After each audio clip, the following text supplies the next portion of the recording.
लेकिन एक बार brief recap कर लेते बच्चों कि हम लोगों ने अपने लास्ट क्लास में क्या क्या डिस्कशन कर लिया था.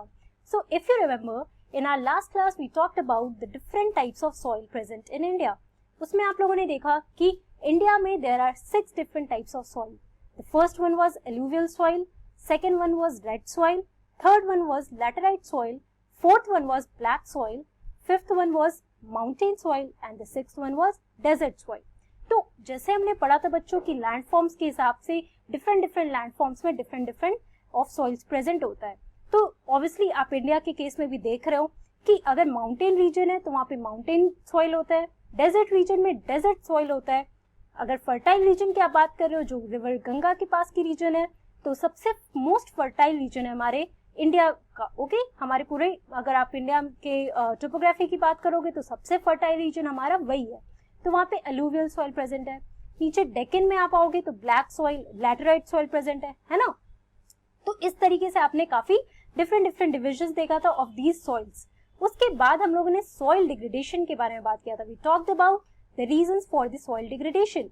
उसमें हम लोगों ने देखा था कि ह्यूमन फैक्टर्स और natural factors both are responsible for the soil degradation. And what were the major threats? Soil erosion and depletion of the soil were the major threats and to the soil as a resource. तो soil degradation में आप लोगों ने देखा कि over grazing या फिर human activities like that of mining activities या फिर कंस्ट्रक्शन एक्टिविटीज, बहुत ज्यादा डिफॉरेस्टेशन हो रहा है. तो इन सब रीजंस की वजह से हमारा सॉइल डिग्रेडेशन होता है, राइट. और सॉइल इरोजन के बारे में भी आपने पढ़ा था. आज हम लोग देखते हैं, जैसे मैंने आपको पिछली क्लास में बताया कि ये सारे फैक्टर्स जो हमारे सॉइल डिग्रेडेशन के लिए रिस्पॉन्सिबल है. Now there is a need for the conservation of soil. Why?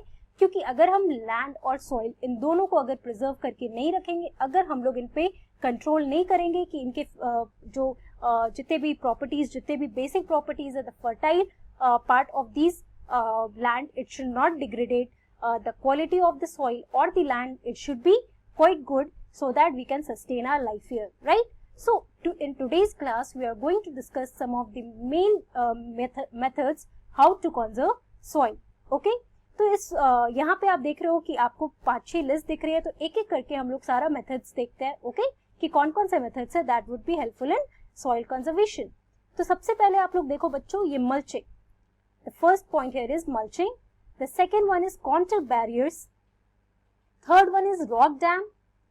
Fourth one is terrace farming. Fifth one is intercropping. Sixth one is contour plowing. And the seventh one is shelter belts.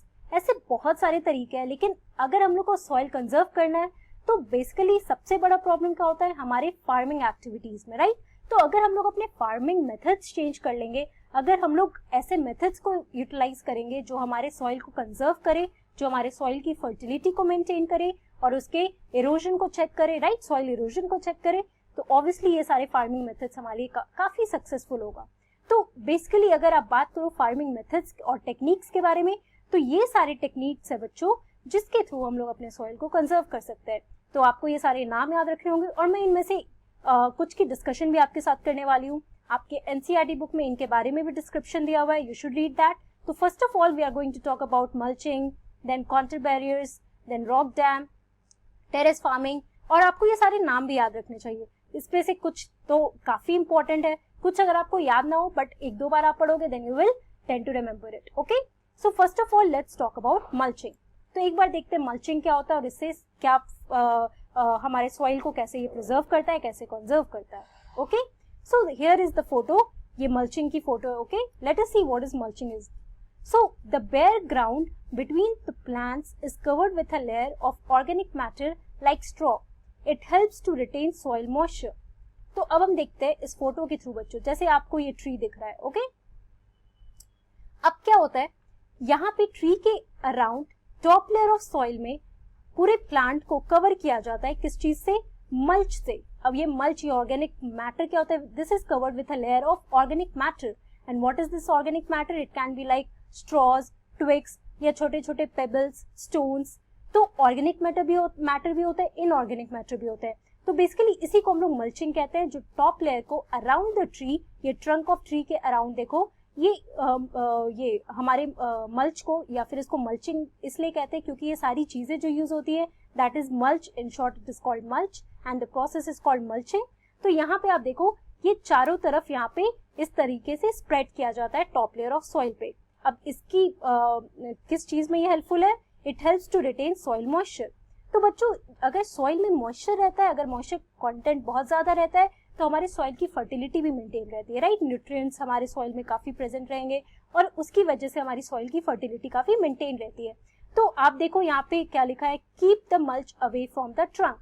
तो ये जो tree का trunk है बच्चों, इससे mulch को away रखा जाता है, ठीक है, थोड़ा सा दूर रखा जाता है। The tree also has to have its breathing space, right. Also spread mulch to a diameter of at least 3 feet.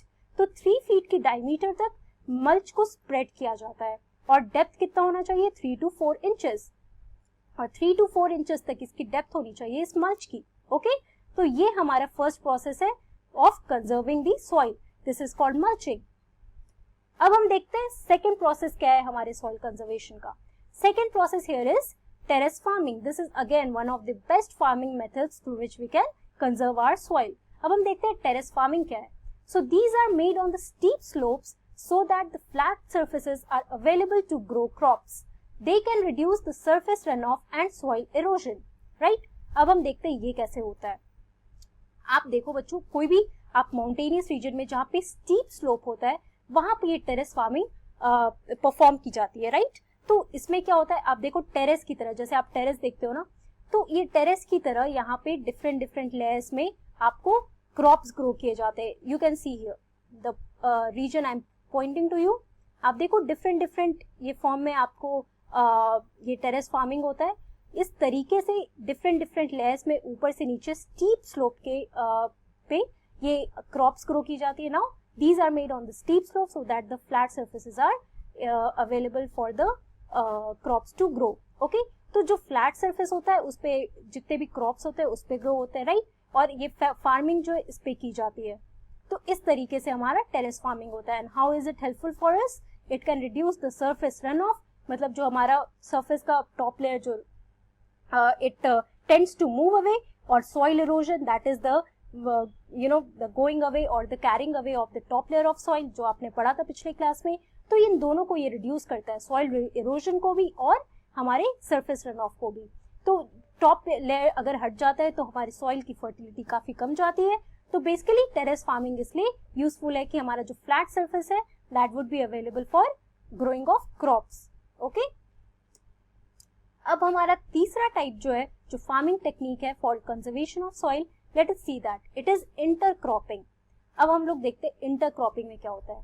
So different crops are grown in alternative rows and sown at different times to protect the soil from rain wash. अब आप इस picture में देखो बच्चों, ये हमारा intercropping होता है। देखो डिफरेंट डिफरेंट लेयर्स में बांटा गया है पूरे सॉइल को, राइट। आप लेयर्स देखो डिफरेंट डिफरेंट लेयर्स में।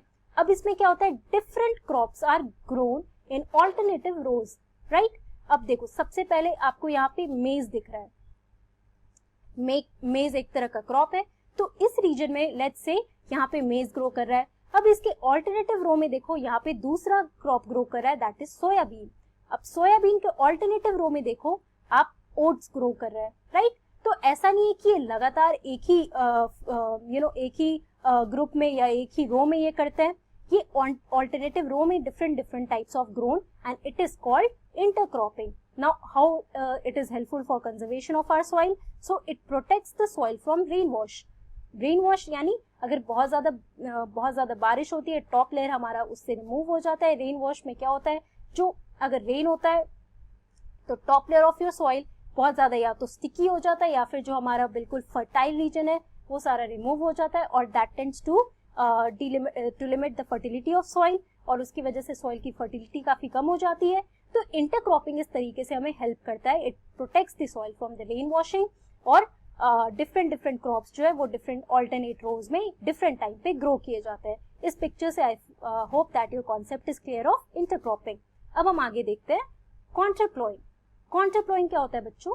सो ploughing parallel to the contours of a hill slope to form a natural barrier for the water to flow down the slope. तो कॉन्ट्रप्लोइंग ये होता है, आप इस पिक्चर में देखो कि बिल्कुल कॉन्टर के आपका जो हिल का स्लोप है, लेट्स से आप इस पिक्चर में समझो कि ये बिल्कुल स्लोप, अगर आपका ये पॉइंट किया हुआ जिस ये एरिया आपका जो बिल्कुल स्लोपी एरिया है हिली रीजन का, ओके। तो इसके पैरेलल में बिल्कुल कॉन्टर के फॉर्म में ये सारे जो हमारे जितने भी क्रॉप्स है वैसे ग्रो होते हैं, राइट। और व्हाट डज इट डू, ये हमारे जितने भी कॉन्टर प्लॉइंग जितने भी क्रॉप्स इस तरीके से ग्रो होते हैं जो हमारे स्लोप के बिल्कुल पैरेलल होते हैं, उसकी वजह से क्या होता है कि जितने भी जो भी हमारा वाटर जो भी फ्लो कर जाता है डाउन द स्लोप, नाउ ये नेचुरल बैरियर फॉर्म कर जाता है, ओके। ये स्लोप के बिल्कुल पैरेलल में ग्रो किया जाता है, right. The ploughing is done in that way, और जो भी हमारा it forms as a natural barrier to the water that flows down the slope. Now it helps in this way कि हमारे वाटर जो नीचे फ्लो कर जाते हैं down the slope, it forms as a barrier, क्योंकि अगर रनिंग वाटर फ्लो करता है तो that is one of the major factor for soil erosion, right. तो that does not help in soil, मतलब it prevents the soil erosion, क्योंकि अगर running water पूरे स्लोप में अगर बिल्कुल उस तरफ से पास हो जाएगा, अगर लेट्स से स्लोप से पास होएगा, तो अगर बहुत ज्यादा फोर्स के साथ पास हो रहा है बच्चों, तो that will lead to erosion of our soil, right. तो काउंटर प्लॉइंग उस तरीके से की जाती है, ओके। अब शेल्टर बेड्स देखते हैं। शेल्टर बेड्स क्या होता है? In the coastal and dry regions rows of trees are planted to check the wind movement to protect the soil cover. Now this is quite simple to understand. आप road पे बहुत जगह जहाँ पे आपको बहुत ग्रीनरी एरिया दिखता होगा, आप देखते होंगे कि बहुत रो में ट्रीज जो है वहां पे ग्रो किए जाते हैं, राइट। तो ये शेल्टर बेड होता है, इसको हम लोग शेल्टर बेड कहते हैं। इस तरीके से जो लाइन में बिल्कुल ट्रीज को ग्रो करते हैं वो शेल्टर बेड होता है। ये बेसिकली कोस्टल और ड्राई रीजन में होता है। And why it is planted to check the wind movement and also to protect the soil cover. तो सॉइल कवर को भी प्रोटेक्ट करता है और जो भी विंड मूवमेंट है हमारा, ट्रीज इन विंड मूवमेंट को चेक करता है। Again the rock dams, this is one another technique. इसमें rocks are piled up to slow down the flow of water. It prevents the gullies and further soil loss. तो इस तरीके का ये table rock dam है बच्चों। यहाँ पे आप देखो जैसे नॉर्मल डैम आपको दिखता होगा, तो वैसे ही आप समझो रॉक डैम्स ऐसे ही होते हैं कि बहुत सारे रॉक्स लगाई दिए जाते हैं, और अगर आप समझो कि बहुत फ्लो में अगर रनिंग वाटर आ रहा है और उस पर बहुत बड़े बड़े रॉक्स लगे हुए हैं, तो obviously it will tend to slow down the flow of the water, और वाटर के स्लो होने से तो इरोजन प्रिवेंट करेगा, राइट। अगर बहुत तेज रनिंग वाटर आ रहा है, जैसे मैंने आपको बताया था, that let's to the removing और carrying away of the top layer of soil, important sediments. ये सारे जो सॉइल के फॉर्मेशन के लिए इंपॉर्टेंट है, ये सारे they are carried away with the running water.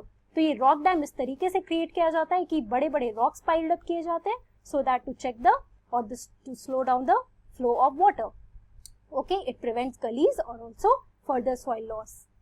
Now these were some of the methods for the soil conservation. In short आपने देखा कि जितने तरीके से हमारे ह्यूमन और नेचुरल फैक्टर्स की वजह से जितना सॉइल डिग्रेडेशन हो रहा है, दैट उसकी वजह से it is really important for us to follow the soil conservation techniques, and these were some of the techniques in your NCERT book. You can go through all the techniques. I have just talked about most of them here, और एक बार आप book से पढ़ोगे तो it would be clear for you.